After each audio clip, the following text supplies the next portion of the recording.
So I wanted to make a little video on the subject of hyperhidrosis because this is something I've been living with for quite a while now, and actually my condition's somewhat different from most of the people that I've seen talking about it. A lot of people tend to get it on their hands or on their feet.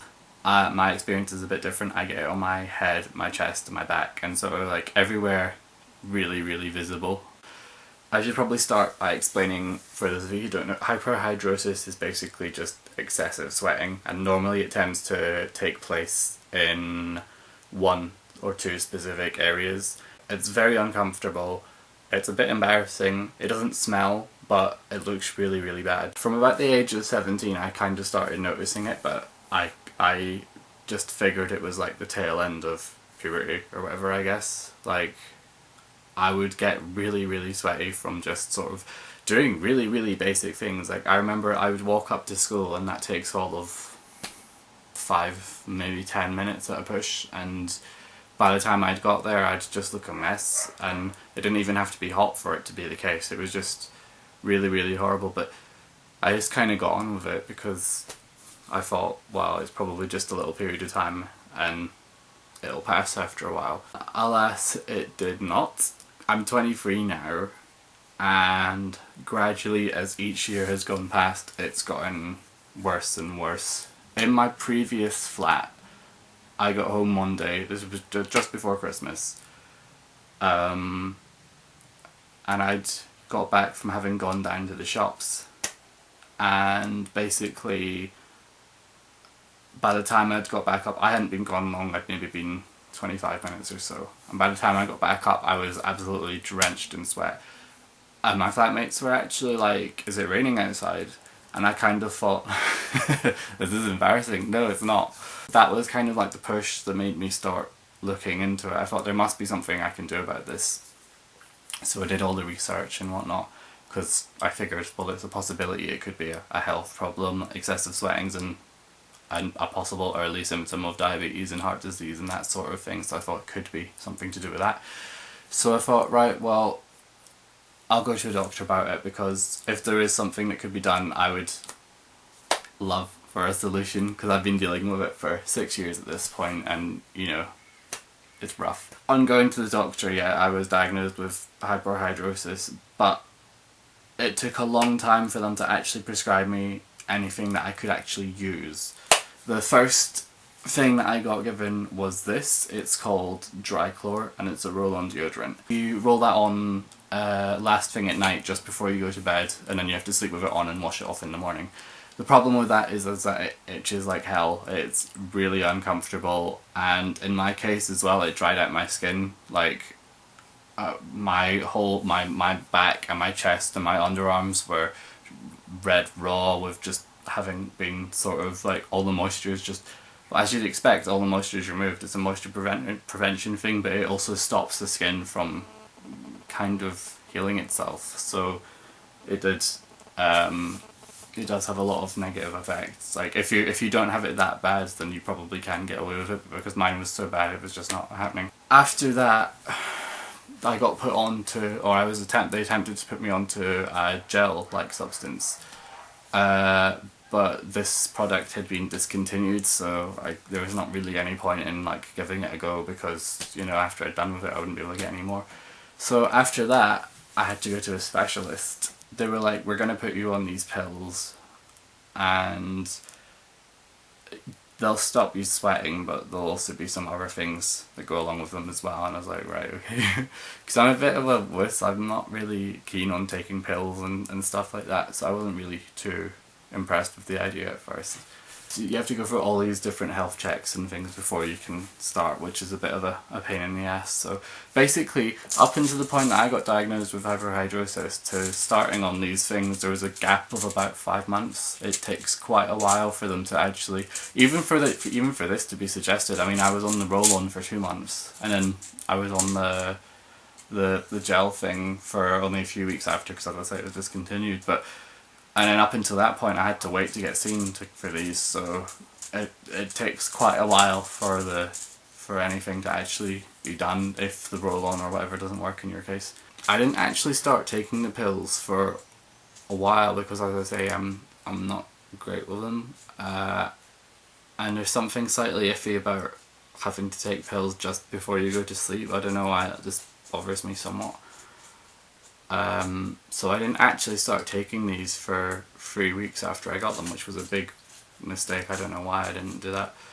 But I just decided this one day, you know what, let's just give it a go and see, like, because this is possibly going to be the thing that fixes everything. I remember after having taken these pills, like, walking down the street, and that was the first time in a long time that I was able to walk down the street without getting like this sort of sweaty, like, normally before it starts there's like, on my back anyway, there's like a tingly sort of like pinpricky feeling, like, and you're like, oh god, it's about to start. And I was able to walk down the street without that happening at all. And for most people, you don't it's really hard to explain because most people just take it for granted, like, being able to walk down the street, being able to wear like a hoodie and not be sweating and stuff. Like, up until this point, like, if it was remotely warm, I just couldn't, like, I could go outside in winter in just a t-shirt and jeans and still be sweating like an obscene amount. I can do that. At work, I would be sweeping the floor and after about 30 seconds it would look as if I'd ran a marathon. It's funny because there were things for me that set it off. I would start sweating if I got stressed. So for example, if I was going to go out in the morning and I'd lost my keys, and in the process, up to the point of having taken my time to get ready and like being really, really slow and cautious about it and giving myself like a good sort of like hour or so to actually get everything sorted. If I've lost my keys, in the 20 seconds it takes to like rush through everything and find them, it can all be undone because it just, like, it's stress sets it off. Slight changes in temperature set it off. I remember going into university and like going up onto one of the upper floors that was slightly hotter, and again, it just horrible. It's really, really unpleasant and there's nothing you can do about it. The weird thing is, like, it doesn't smell. It just looks really, really unpleasant and it's uncomfortable, and then I've just got to sit and deal with it for the next 2 hours or however long the lecture is. Being able to walk down the street without sort of sweating everywhere was the most amazing feeling. It, like, just the opportunity to feel normal for a few hours is a blessing. Like, I mean, I don't think people are overly, like, judgmental about people sweating. Like, it's in a different league, and I know a lot of people have other problems and stuff. It's like, it's not that big a deal. But when they see someone who's overly sweaty, you are kind of inclined to be a bit like, ugh. So, like, it was nice just to be able to not get that kind of look from people. So with these, basically, in theory, you're meant to take 3 a day. You're meant to take one when you wake up, one sort of like during the day at some point, and then one when you go to bed again.